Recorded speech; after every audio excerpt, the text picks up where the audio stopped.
আসসালামু আলাইকুম ভিউয়ার্স, আজকে আমি আপনাদের সাথে শেয়ার করছি চিংড়ি মাছের ভুনার রেসিপি। চিংড়ি মাছ খুবই মজার একটি মাছ এবং এর মধ্যে সুন্দর একটি ফ্লেভার থাকে। কিভাবে চিংড়ি মাছের ফ্লেভারটা পুরোপুরি অটুট রেখে খুবই কম মশলায় চিংড়ি মাছ কিভাবে খুবই মজাভাবে ভুনা করা যায় সেই রেসিপিটি আজকে আপনাদের সাথে শেয়ার করব। আশা করছি ভালো লাগবে। চিংড়ি মাছ ভুনা করার জন্য আমি এখানে নিয়ে নিয়েছি 10টি মতো চিংড়ি মাছ। এখানে প্রায় 250 গ্রাম চিংড়ি মাছ হবে। চিংড়ি মাছগুলো ভালোভাবে ধুয়ে ক্লিন করে রেখেছি। এখন আমি চিংড়ি মাছগুলো ভেজে নিব। চিংড়ি মাছ ভাজার জন্য আমি দিয়ে নিচ্ছি 1/4 চা চামচ হলুদের গুঁড়ো আর দিয়ে নিচ্ছি 1/2 চা চামচ মরিচের গুঁড়ো। সাথে দিয়ে দিতে হবে পরিমাণ মতো লবণ। সব মশলা দিয়ে আমি চিংড়ি মাছের সাথে মেখে নিব।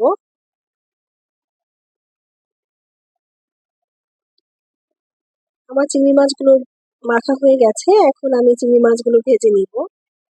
চিংড়ি মাছ ভাজার জন্য আমি একটি ফ্রাই প্যান নিয়ে নিলাম এবং নিয়ে নিচ্ছি পরিমাণ মতো তেল।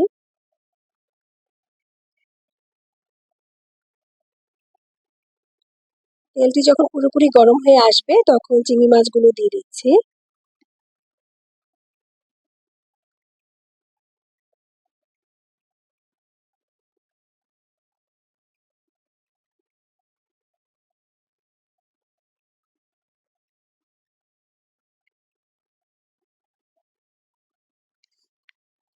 চিংড়ি মাছ খুব বেশি সময় ভাজতে হয় না। বেশি সময় ভাজলে মাছগুলো খুব হার্ড হয়ে যায় এবং রাবারি হয়ে যায়, তখন খেতে আর ভালো লাগে না।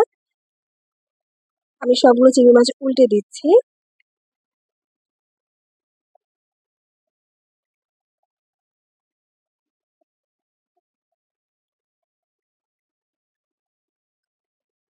আমার মাছগুলো ভাজা হয়ে গেছে। এখন আমি একটি পাত্রে মাছগুলো তুলে নিচ্ছি।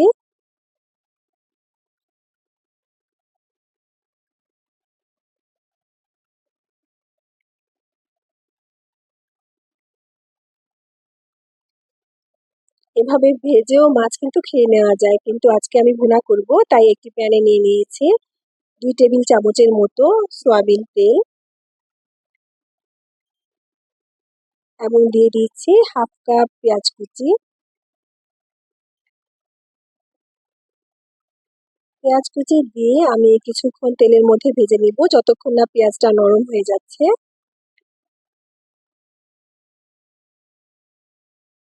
আর যখন এভাবে নরম হয়ে আসবে তখন দিয়ে দিতে হবে মশলা।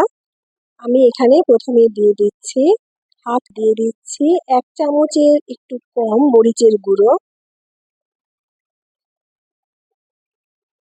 দিয়ে কিছুক্ষণ তেলের মধ্যে ভেজে নিব।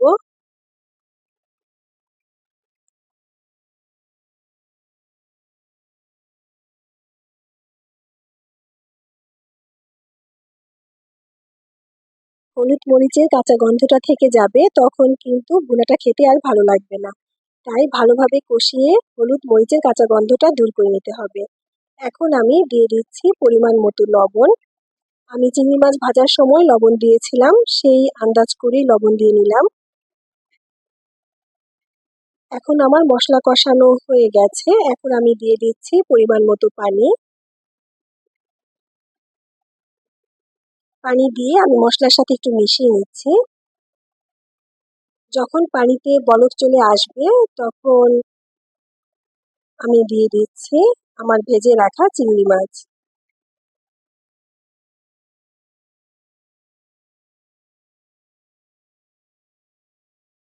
চিংড়ি মাছ দিয়ে আমি একটু নেড়ে চেড়ে বিছিয়ে দিলাম।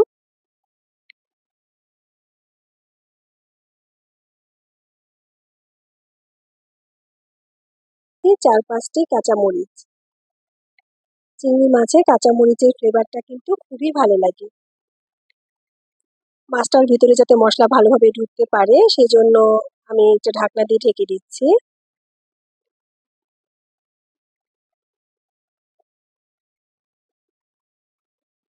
এরই মধ্যে আমার চিংড়ি মাছ ভুনাটা প্রায় হয়ে গেছে। একটু পানি বেশি লাগছে, আমি ঝোলটা একটু শুকিয়ে নেব, তাই আরো কিছুক্ষণ রান্না করে নিচ্ছি।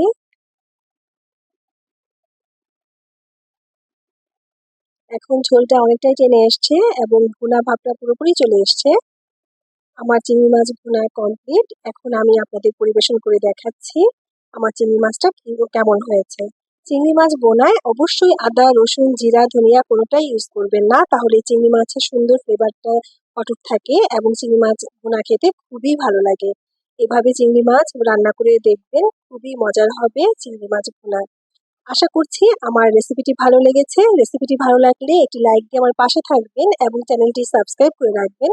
এতে করে যখনই আমি কোনো পারফেক্ট রেসিপি শেয়ার করব তার নোটিফিকেশন চলে যাবে আপনাদের কাছে। সেই পর্যন্ত ভালো থাকবেন, সুস্থ থাকবেন। আমার জন্য দোয়া করবেন।